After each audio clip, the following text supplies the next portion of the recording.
Welcome to our tutorial on requesting control in Microsoft Teams. Let's make your meetings more interactive. First, join a meeting and ensure you're connected. Let's dive into the next steps. Once you're in, locate the participant you want to collaborate with. Ready to request control? Hover over their video feed. A request control option will pop up. Click it. Your request is sent. The other person needs to accept it for you to gain control. Once accepted, you can now share your screen, making collaboration seamless. And that's it. Requesting control helps enhance teamwork. Let's recap. Remember, effective communication is key. Always ask politely.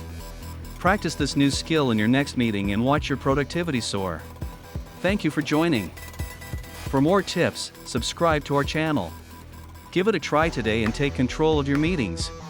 See you next time for more productivity tips.